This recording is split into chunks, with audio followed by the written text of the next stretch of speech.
Residents of Al-Ghazlaniya village, Nahar Aisha, Bayad al-Nadr and its surroundings staged Ras rallies in support of Syria's firm national principles and the Syrian army in face of terrorism. The Syrian Arab Army continues to target terrorist gatherings in various governorates.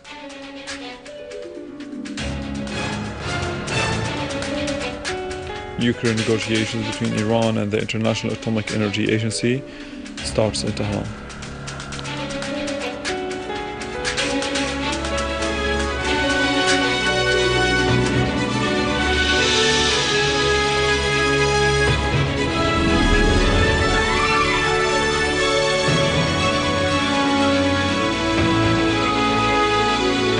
Good afternoon, this is news in English from Syrian Arab Television in Damascus.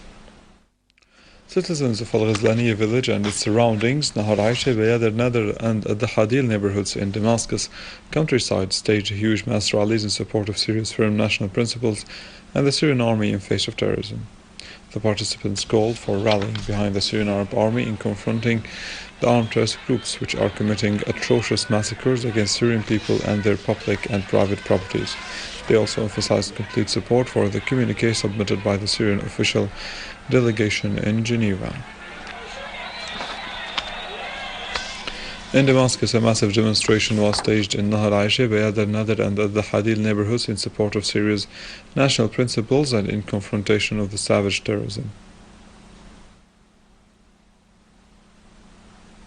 In the same context, residents of Kafar Sousa neighborhood in Damascus took to the streets in a rally to support the Syrian army in face of the armed terrorist group. The participants expressed full support for Syria's official delegation taking part in Geneva II conference and adherence to the national stances spelled out by the first round of the conference. Under the slogan Syria Our Green Homeland, the Revolution Youth Union organized a frustration campaign at Damascus southern entrance with the participation of a group of Syrian youth. The participants expressed their love to their homeland through planting many saplings to beautify their city. They also expressed determination to take part in the battle against terrorism which threatens our homeland and people.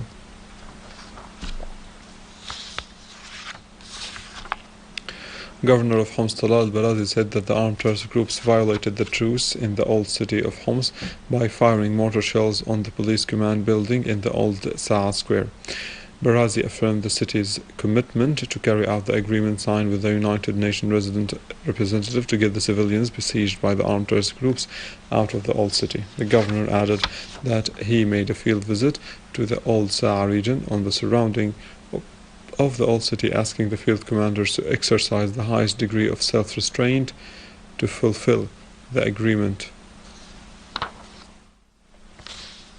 In Hama, security forces, in cooperation with residents, attacked terrorist hideouts in Ain al-Lawzi neighborhood, arresting a number of them and seizing various kinds of weapons such as machine guns, snipers, RPG launchers, hand grenades, pistols and silencers, in addition to explosive devices. A citizen was killed and many others were wounded after terrorists blew up an explosive device at Al-Corniche neighborhood in Al-Qamishli city. A police source said that the terrorists attached an explosive device to one of the cars at the Corniche neighborhood in Al-Qamishli, remotely detonating it, claiming the life of one citizen and injuring many others. In Daraa countryside, terrorists assassinated the mayor of Garfa town, Engineer Ali Ghazali, with an Israeli explosive device stuck to his car, whereas the concerned bodies arrested the assassinators. In Aleppo, tens of terrorists were killed while others injured during a qualitative operation by the Syrian Arab Army in many neighborhoods, villages and towns. On the other hand, terrorists attacked on the two power lines in the middle area of Syria, causing an electricity shutdown in both Idlib and Aleppo, as workshops are trying to repair the damages as soon as possible. Moving to Deir Zor, units of the Syrian Arab Army eliminated numbers of terrorists in the neighborhoods of Al-Hawiqa, Al-Rashidiyya, Al-Hbela, Al-Ummal and Al-Urfi, in addition to Al-Busraya Street, Awad, Al-Radisin and the Old Airport, killing them and destroying their weaponry. In Latakia Governorate, units of the Syrian Arab Army destroyed Takfiri dens and those who were trying to infiltrate through the Turkish borders to the northern villages, while the Syrian Arab Army killed Saudi, Libyan, British and Turkish terrorists from the gangs of what is called the Islamic State of Iraq and Asham. Russia's permanent representative at the United Nations, Vitaly Churkin, affirmed that the deadline set by the United Nations to destroy Syria's chemical weapons arsenal did not need to be reviewed. Russia Today website quoted Churkin as saying that destroying Syria's chemical weapons is not being carried out in the expected speed because of some objective factors, especially the security situation and the threats of the armed terrorist groups, including the threats directed to workers of the Organization of Chemical Weapons Prohibition, OPCW, and the United Nations staff. Their activities and having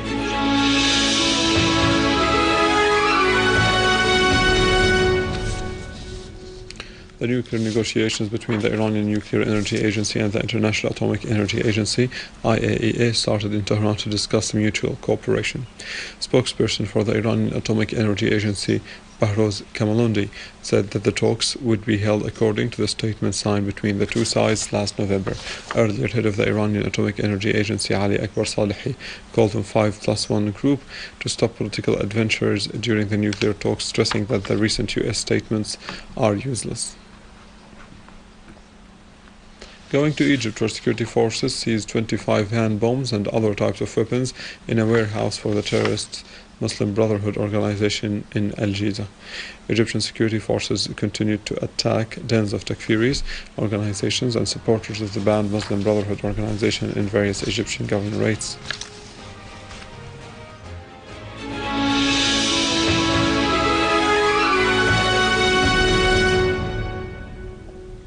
Al Shams Assembly, a local NGO, started a new initiative by creating artistic paintings made by young Syrian artists on the exterior walls of Dar es Salaam school. More than 30 volunteers were willing to come to this activity, as well as neighboring artists who live in the neighboring areas and school children. Another project for Al Shams Assembly that designed to beautify streets of Damascus. We were preparing for this activity long ago. The main idea is to create artistic paintings on the exterior walls of Dar es Salaam school. More than 30 volunteers are involved. Some of them are fine art students and some are professional artists. They all were to come from 9 a.m. in the morning till 4 p.m. to paint or to help the painting process. All of them are Al Shams Assembly volunteers. I'm volunteering this event because the main goal of this assembly is improving the image of Damascus in an artistic manner. We started from here. The real painting going to start after the white basic and will be continued during 1 week. That depends on the artists. There are about 10 paintings. Every artist will include his own passion, perspective and personal touch in the design. The paintings will be connected by one theme, but will be different in styles at the same time.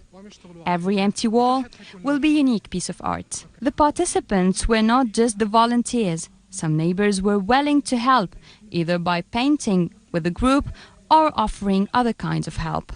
I am one of the neighbors. My husband told me there are young people painting the walls. We love to participate and volunteer with our kids. Eventually, in these times, we need some colors on the walls. Thank you and these young volunteers. When my kids will grow, they will say we helped making the walls look better. Every artist will have a small group to help, but in general, it is all a teamwork of one purpose. What encouraged me the most is that the idea of Al Shams Assembly as a whole is wonderful. Art is made for people to see and enjoy, not just college students. And it's a good thing that what we are learning in college is able to be executed here. We're working on real pieces, not just painting the walls with random colors. Today, we did the basic and the outlines, and tomorrow we'll start the real work. The main speciality for Al Shams Assembly is to increase the artistic value in the mind of youth. This is the first part of this activity, and it will cover many other places inside Damascus. Another artistic activity for Al Shams Assembly but this time in a colorful way. These walls started with white, but definitely will end with so many artistic portraits made by young Syrian artists. A way of expressing. Kinda Youssef, News in English, Damascus. With this, we come to the end of our news for today. Thank you so much for watching. You can get more details on our website in English, www.syriaonline.sy. Now stay with us, the latest in the world of economy and